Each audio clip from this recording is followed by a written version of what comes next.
Indépendance totale. 7h, 10h sur Radio Courtoisie, ligne droite, Corentin Périni. Bonjour Pascal Pointu.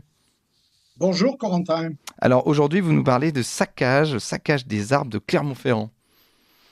Alors oui, une fois n'est pas coutume, on va sortir un peu des territoires ruraux sans en être trop éloigné. Je vais vous parler du projet Inspire à Clermont-Ferrand. Inspire quand tu nous étouffes. Clermont-Ferrand est transformé depuis quelques semaines en véritable champ de mine, en camp retranché, en ZAD de l'Absurdistan.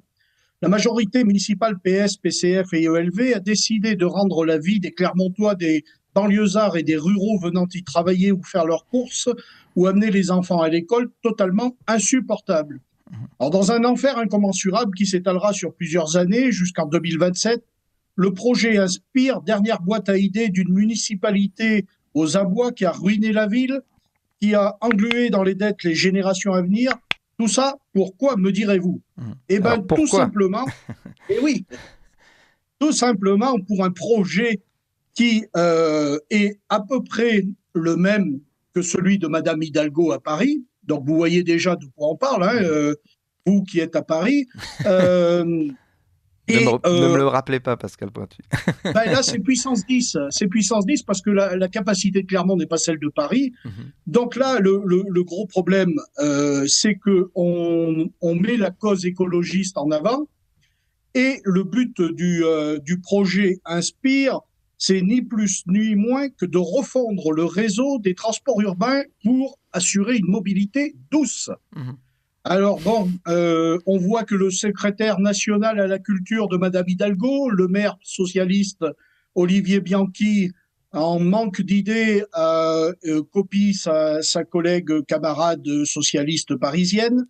Mais résultat du compte, on se retrouve avec un projet qui est d'abord établi à 240 millions d'euros en septembre 2022 quand il est voté.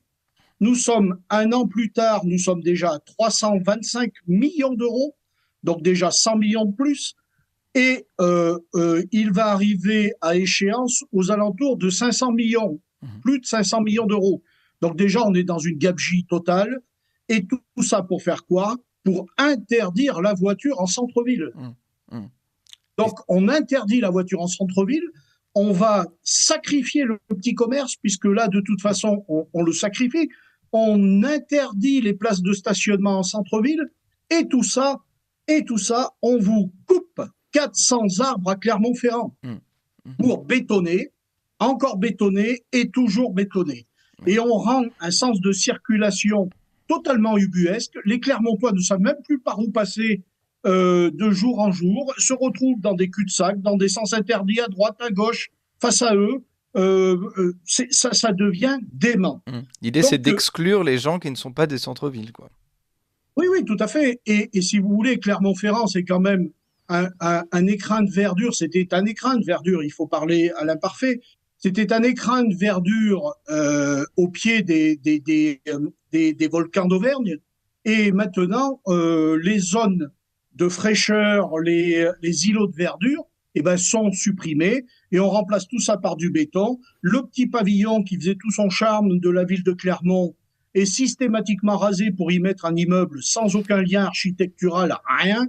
On met n'importe quoi, n'importe où, dès l'essentiel que l'on met la main sur les offices d'HLM ou sur ces choses-là pour s'assurer un électorat et repasser éventuellement aux prochaines élections. Voilà, ça c'est le seul but qui est recherché en finalité. Mais voilà, nous avons donc des Clermontois qui se sont révoltés et qui ont créé sur les réseaux sociaux ce célèbre hashtag Saccage Clermont.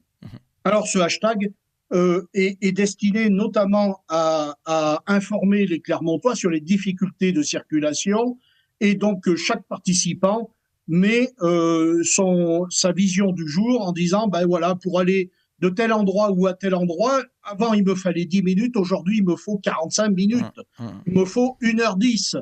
Les bus, c'est tellement bien calculé par l'adjoint au maire dédié à la circulation, le communiste Cyril Sineux, qui n'a jamais travaillé de sa vie d'ailleurs, et qui a vécu d'argent public pendant toute sa vie.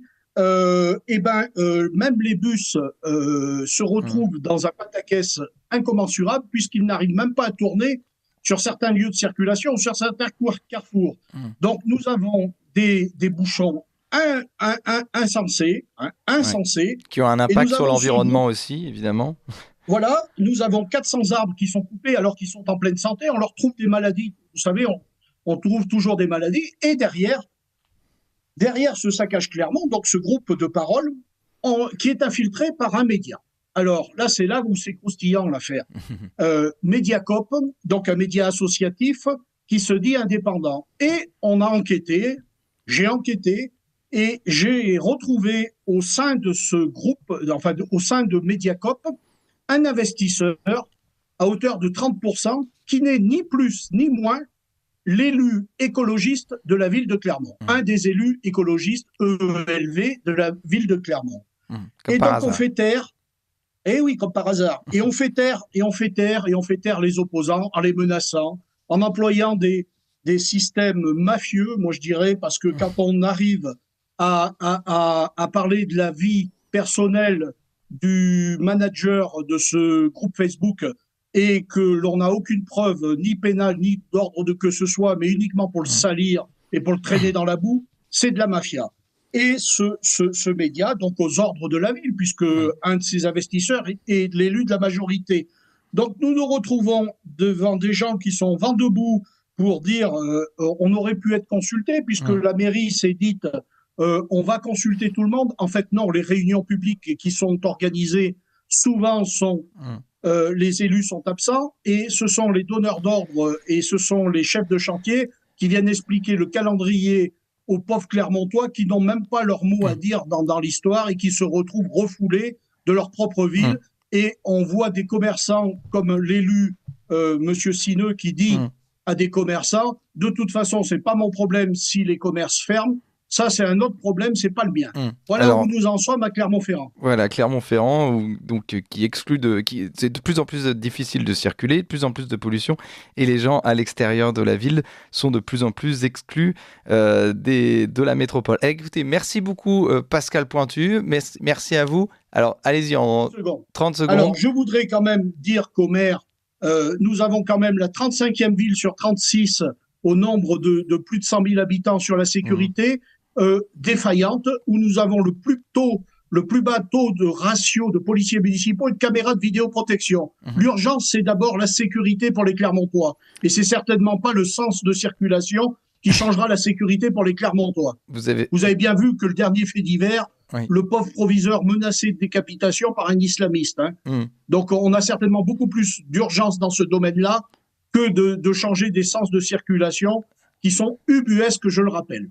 C'est bien, on vous a bien entendu. Merci Pascal Pointu pour votre coup de gueule. On vous retrouve la semaine prochaine pour votre prochaine chronique. Merci Pascal Pointu.